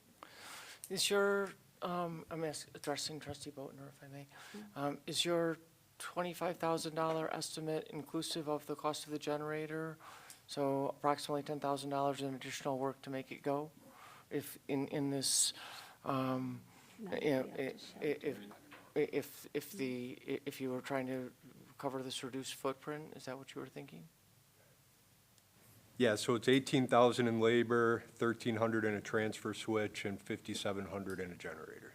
Has to be sheltered though, right? It's coming with the shelter. Come with the shelter. Well, It was all inclusive, generator, all parts, materials. a different generator. Different generator.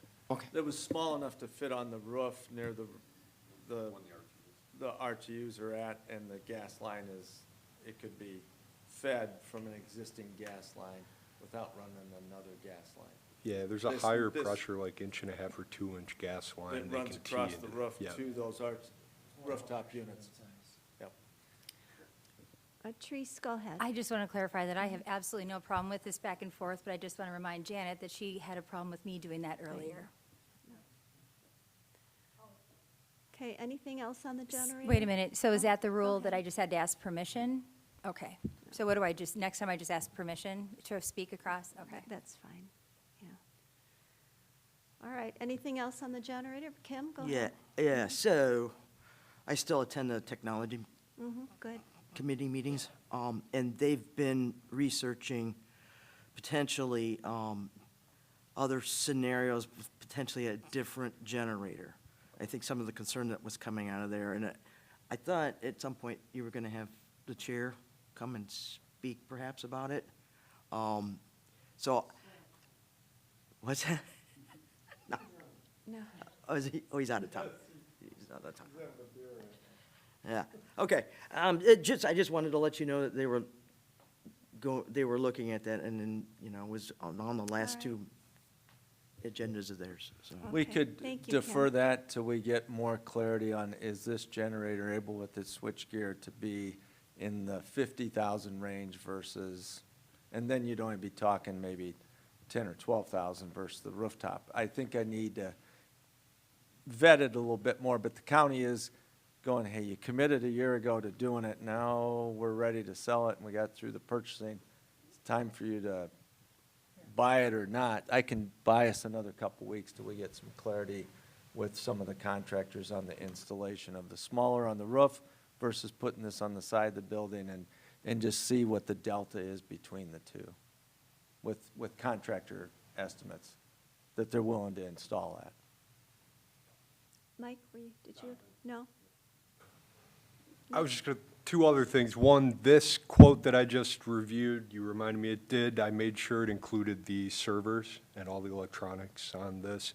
And then comment request, does the generator, the second-hand one, still brand new, do you have any info on the warranty period or anything like that, the age of it? Can you give us info on that? I think it's got minimum hours on it. They tested it when they got it, but they never put it into active use on Long Meadow because they did not have a need at Long Meadow Bridge because they took the tolls out of the equation by the time they opened the bridge. They didn't need the generator as backup for the toll system, so it never actually has functioned in its capacity. It's only been on test, status. And when they stopped testing it and they just took the battery and disconnected it, they don't fire it up. It hasn't fired up since they originally tested it. So it's got minimum hours, and I don't know with the sale from one government entity to the other, would it be covered? I assume that we'd still have some warranty because it doesn't have any hours. And I don't even know how they do those warranties, but if there was one, Yeah. it would be nice to be able to compare that I as well. can get more details on if it's based on hours or date of sale. Yeah. It's a Generac, so it's based on both. I would have to look up the hours, which I know it's not remotely close, but typically Generac does have, for the most part, a 5-year warranty. I have the paperwork for the one we're speaking of back there, and I can compare it.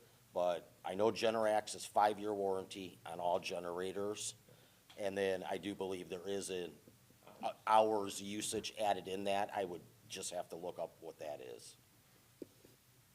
Yeah, and we'll do is get the actual full installation cost of this. It's a larger generator, so it's really what we're paying for is the switchgear, as you know, Nick. It comes with switchgear, but to fit our systems, that's the question, how much extra cost and installation. It's a great deal. Do you need a consensus then for like I'm full building, I'm partial asking building? for discussion. Yeah, I this will is- bring it forth with the smaller generator that does what you've described, Nick, what that current pricing is, and versus what installation of this purchased from the county generator would be, and then you can just make a business decision on there's gonna be a difference in price, but there'll also be a difference in what it'll power, and you just make a decision as a board which one to go. And I'll have that, should be able to have that by the October 7th meeting. Okay, anything else on the generator? Okay. I do know, I take away, we are doing a generator, it's just which one, right? I do. Go ahead, Kim. Just one more thing. We go with this one, can we have it running before we purchase it and make sure it still runs? That's a good question. The chief did go there with Ray from Aeroflow, that was one of the contract vendors, and they did test it. But that was 3 months ago, but yeah. All right. All right. All right, and then another item that's not listed, Madam President, if I could, we spoke 2 weeks ago at the board meeting about not doing the chip seal on Connors. And the alternative idea was to do a gravel road. I got prices in on Monday morning for gravel. One price is $26,000 by one of the bidders for the chip seal, and another bid proposal would be $17,500. I think I sent it around to you this morning. That is contingent upon doing it right away because they are milling in that area, and once that large machine leaves the region, the price is no longer going to be offered to us. So if you were willing to turn it to gravel for the $17-some thousand, I could get that done, and we'd do a resolution at the next meeting to ratify the authority that you kind of consent without a formal vote tonight. And I'd be on the hook. You'd fire me for malfeasance of spending more than $5,000 if you say yes tonight and then say no on 2 weeks, but I trust you if you say to do it. Can't say yes tonight. You can't, yes, you can nod that, yes, you like that $17,000 price. The maintenance cost, I did confirm and send an email, but if you haven't seen it and the public knows, Ray was here tonight, and he said, I'm sorry I couldn't do anything but just give you the text this morning, but I printed it for the board. It's roughly $1,800 or $1,600 a annual basis to do the maintenance, and that's if they have heavy maintenance to have a need for a full, basically 5-ton bomber load of road rock and stuff to fix the potholes. But just blading it twice a year could be about $1,000. If they have to fill in the potholes and do a little security on some of the large damage, it could be $1,500 every year on a gravel road. It's a far less price than the $42,000 to chip seal it, and I think it does send a message politically that if we don't have funding, eventually some of the roads may have the cheaper alternative. Just like it's like Garfield, except this one's going to have a lot more gravel than Garfield. Well, and I know at Garfield they like it that way. It's a rustic road, like Brundage. Yeah, if it's real dusty, people don't drive down it too fast. So, I guess if we could have just a consensus that you would like me to execute a contract and then you'd ratify it in October the 7th? All right, I'll take that chance, Mr. Attorney. And the other, well, that's it. And then we'd go to additional, and Carmen's got something to say on the Harley. Okay. All right, moving on. We're going, number 8, additional items from president, trustees, attorney. Carmen, floor is yours. Can I bring something up? Frank, sure. So we had a speaker tonight on the PUD. I don't know that a lot of what he was saying was accurate. I've gotten a number of emails, which I'm sure all of you have, accusing us of not necessarily being transparent on what's going on with the TIF, what's going on with the PUD. I think we talked about it at the hearing about being more transparent and maybe putting something up on a website to talk about specifically what's going on, with the TIF. And, thank you, Christine, for, sticking with us the whole meeting. But I think it's important that everybody understands what the TIF is, how the money's going to be used, what it's going to be used for, because probably the worst email I got on the topic is being accused of Shodine just pocketing all the TIF money and keeping it as profit. So there's a lot of misinformation and misconceptions about what's happening. And I think it's important to talk to the Geneva Park District, talk to the Geneva Library, and just at least explain what the position is and where we're at, to just have that conversation open and transparent. I don't trust government myself, and now I'm part of government. So I understand people not trusting us and saying, hey, there's under the table deals being cut and all this nonsense that's going around that we know isn't happening. But I think we need to explain specifically, how the TIF works, why it's being done the way it's being done, and, what the impact is, and that Shodine isn't necessarily getting financial benefit from the TIF, that it's really to help us, develop the area and stuff. So I'm just making the request to really get to that point where we can start publishing the information and be as transparent as possible. Yeah, and I think there's been some misnomer. I'm glad you bring that up. I might as well address that. The Library District of Geneva is saying they were never told. Their lawyer, Ken Flory, has been in discussions with the village and in rooms with me since April. when he represented the school district, and he also represented the library district. The library district was told no on an impact fee for one clear reason. They have no impact.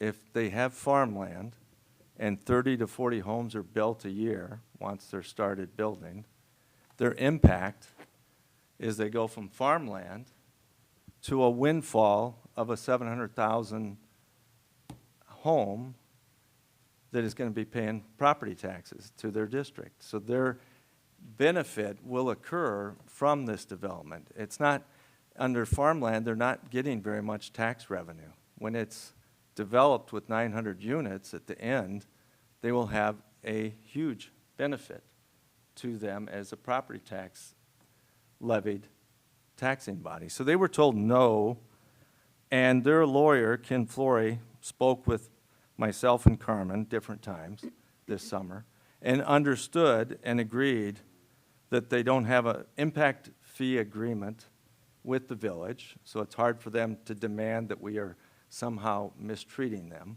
It's not true. And two, if there's no TIF district, they will get the benefit of those dollars. We're not having a public discussion, ma'am. No. So to say that Ken Flory, if he didn't communicate that to his client or to his second chair, who's been at meetings with us, it's just not true, folks. And I just got to set the record straight. That has not been true. We said if there is a TIF at the JRB time, then there will be a negotiation of the impact, because with the TIF, they wouldn't get the benefit immediately of farmland converting each unit to a higher tax bill. Then there would be an impact to them, and at that point in time, the village, if there is a TIF, we would negotiate. And he agreed that that was an acceptable position. So I've been a little taken aback that the lawyer says something to me of what we have an understanding with, and then they publicly say something different. I've been holding my water on it, but Mr. Flory said we would negotiate a time if there is a TIF, and he understood that they benefit when it goes from farmland to a home, and they don't have a need for an impact fee. The fire department came to that same conclusion. If we got them the land, they weren't looking for a per house impact fee for that same logic. And the park district had a negotiation that fell apart with Shodine, but we've communicated that with their attorneys, if there's a TIF, we'll have a negotiation at that time, and they have not shown up, and neither has the fire department. The least impacted taxing body decides to keep telling a story that's not really factually true. I appreciate that update, but to stay on the original point, I still think we need to publicize the TIF, what it is, how the money's going to be used, how it's generated, and who benefits from it, because I think there's still a lot of doubt and misunderstanding. And So we can work I don't want with- to. I don't want to lose that. Thank you Yeah. for. But we can do that with our consultant and explain that, and maybe a fact sheet, commonly asked questions, and do something on our webpage about the TIF. But I've been kind of loath to put out that we're going to have a TIF with all those things in it, because I don't know if we're going to even qualify and the board is going to go forward with it until I get that report, and that report will be another 6 to 8 weeks before SB Friedman's going to be before you to describe the eligibility criteria has been met, and that he can legally recommend to this body that you can create a TIF. So, I mean, it's kind of a chicken and egg. We may do it, but we can't do it legally unless we get that report back that it positively says that this area would be eligible to create a TIF.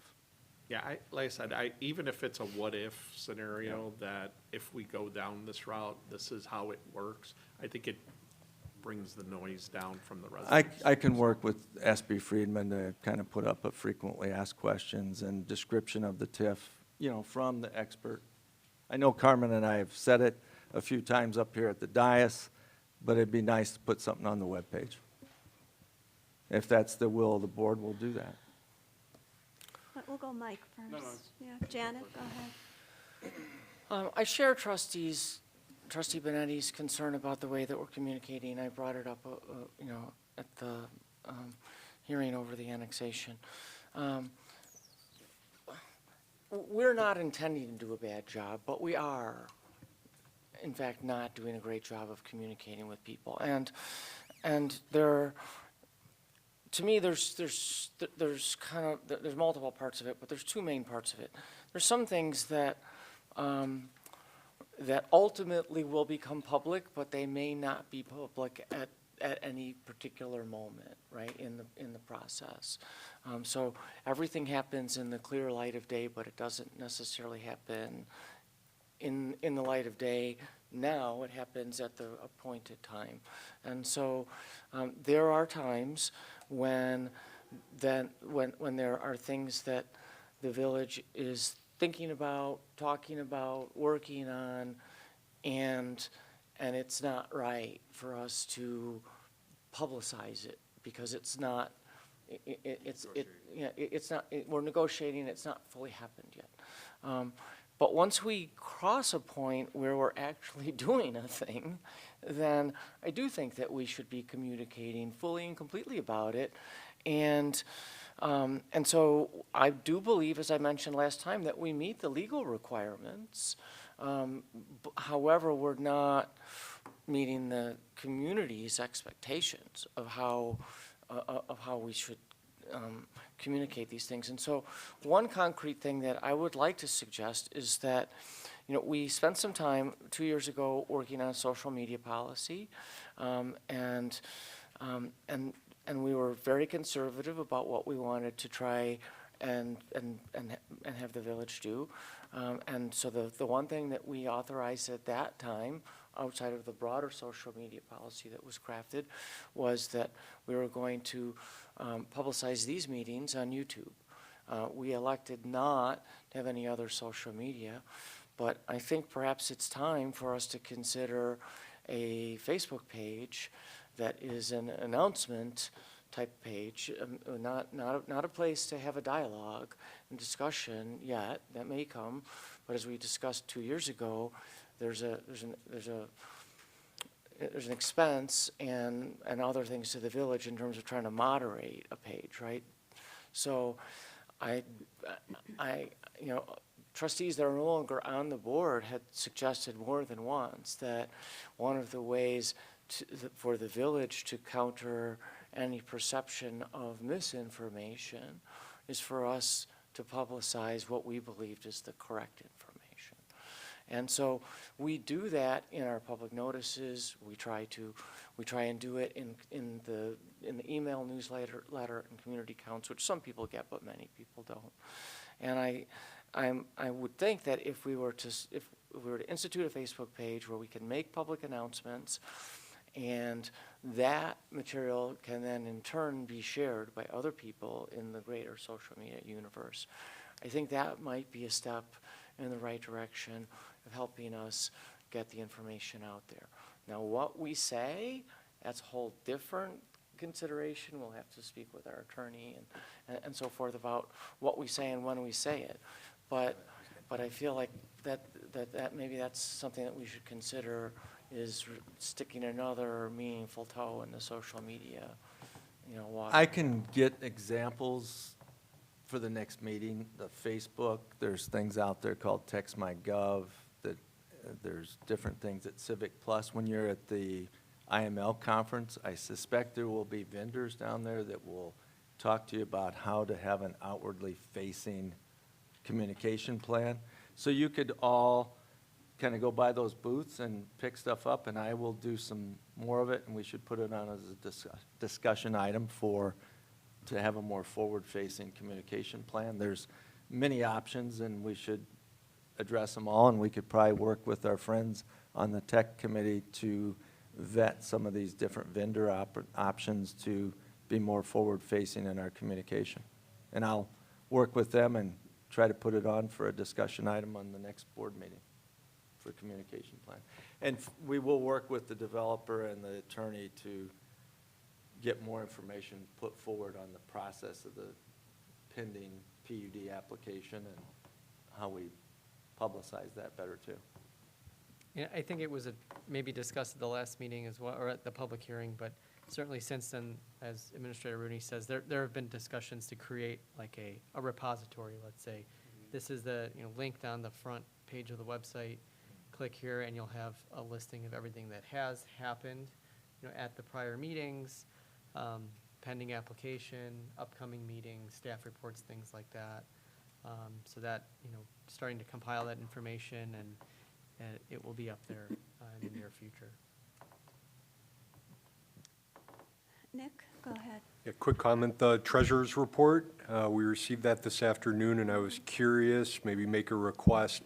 The fees that are reimbursable, the expenses that are reimbursable by the developer, will those be added to the treasurer's report to offset those expenses, illegal engineering, your time? Yeah, they total right now, he put up, what was it, 25,000 to begin with, or 30? I can't remember the number, but we're well past that, and he's got an IOU of 94,000 that I expect to check next Monday, because we've showed him the backup invoices. Yes, it's part of my time that's been devoted to that as my contract hourly rate, the rate of the attorneys for the firm, the cost of our SB Friedman consultancy study, up to 30,000, that is going to be reimbursed, and then the HR Green engineering cost. And now, as we've engaged as a planned unit development potentially, and an application for such in front of the Planning and Zoning Commission, an application's been put together that'll be sometime in October for that process. Jim Brown's consultant hourly costs will be also included. So going forward, he keeps paying that escrow amount, and we're agreeing that he has got to pay the existing bill and then put an additional 25 the first of each month, and he's agreed to that this past Monday. And then you'll, at some point, add that to the treasurer's report? Yes, so we'll keep those offsets available to the board, yes. Yeah. Yeah, Tim was working on it a little bit today, and he's not finished. I'd just like to add one comment. I'm very disappointed that the Headwaters vote was tabled tonight. Why? All these people, all these neighbors that are opposed sitting in the audience have been sitting on the edge of their seats for how many months wondering what this final vote would be. And so I think we've had plenty of discussions. Planning and Zoning turned it down. The majority was a no vote. And for us to sit here and discuss, and all these people, they want to know the answer. They want to know, is it going to go in or is it not going to go in? I'm sorry you can't speak, sir. I know, Dan, you'd like to. The guy in the suit got up here. He stood up out of the blue, got the whole board. Yeah. Table and action item. Yeah. This young lady gets shouted down. Yeah. Well. The petitioner, who is seeking the zoning application, has the right to request a tabling of the motion. Sir, if you'd like an explanation on the question that was presented, I can give it to you. Yeah. I'm not going to debate you. The request was made for a table. It's perfectly proper for an applicant who is seeking. No. We can call a recess if you'd like. We did that at the last hearing. Sir, no, it's no public comment. It's over. A question was asked. If you'd like the answer, I can provide it. I would like the answer. I think the board members would like it as well. An individual who has a property interest and is seeking zoning relief from the village board has the right to ask for the action upon, the vote upon the requested relief to be tabled, to provide further input from the applicant to address the comments that were made at tonight's hearing. It happens very frequently. The applicant himself has the opportunity to address comments that are made at tonight's hearing, and that attorney acts on behalf of the applicant. If the petition that was filed by the neighbors was a valid petition, let's say you were reviewing a zoning map amendment or a text amendment, then that attorney as well would have the opportunity to speak outside of public comment. But because it was not a valid petition for the protest against a special use, that was not provided this evening. So. Therese, go ahead. And I'm sorry, this is quick. Have we considered, Mark or someone, setting up a separate escrow for the money that's coming out of, for the Shodine deal?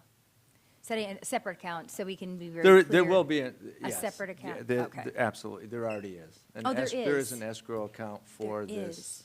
Okay. petition, or for this applicant. Yes, it's already set up, and it's just a Where is it matter- set up?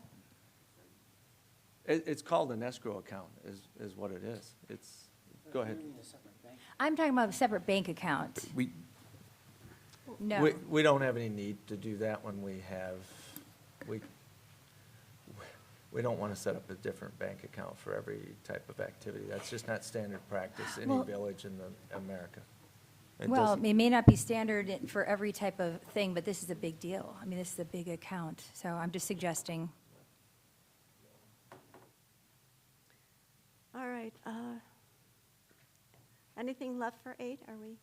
Mike, go ahead. I was going to jump in. Because the Illinois fund, correct me if I'm wrong, because the Illinois funds commingle stuff, we just basically, it's an escrow in spirit. We haven't done escrow in kind because of the making levy, or the making cost and stuff of the funds. I mean, I mean, unless we don't want to do that as a board, but I mean, in the past we have. Permission to speak to Mr. to Mike. One last comment. Yeah, and then just, we'll is move it, so on. you're saying, is it being held in the Illinois funds? We have the unrestricted fund balances in the Illinois funds because it's the highest interest-bearing account that we can do. So I understand, so So it's. money that we do take money out each month as the expectation of the invoices No, that I are understand expected that. to be So the money, paid. no, I'm just asking the escrow funds that are coming from Shodine to us that we are using to fund the various expenses that are being used to put this deal together. That money's coming from Shodine and we are putting it into Illinois funds, or we're. It's more in our regular bank, because we're not expecting to hold them long, because those escrow funds are then used to pay for the engineer, the lawyer, the consultants. Okay, so I was just wondering why the word Illinois funds even came up. Okay, so it goes into our bank account. Yeah. Into a separate line item. Yes, Escrow yes, yes, account, yes. and then we're gonna have accounting for it. Because I know we had talked about this at one point about getting like a regular, starting to get a regular accounting of that. And you've got to, if you looked at the packet tonight, it did come out with It came this out late, treasurer's right? report, yeah. Is there a separate item in there for the Yeah, escrow? we can talk offline and Okay. with Tim and show you that. Okay. Yeah. All right. Mike? It's been a while, but I think I'm going to get back on the soapbox here. So congrats to St. Charles North, who had a nail biter against Geneva, 10-7, which I wasn't paying attention to because my kids have been graduated for a bunch of years, but I have a friend whose son goes to Geneva, so he just had a little, and so I was just checking up. So currently the Stars are 3-0, so roll Stars. All right. Okay, motion to adjourn. Therese? Second? Second. Second by Janet. All in favor, say Aye. aye. Aye. Aye. Aye.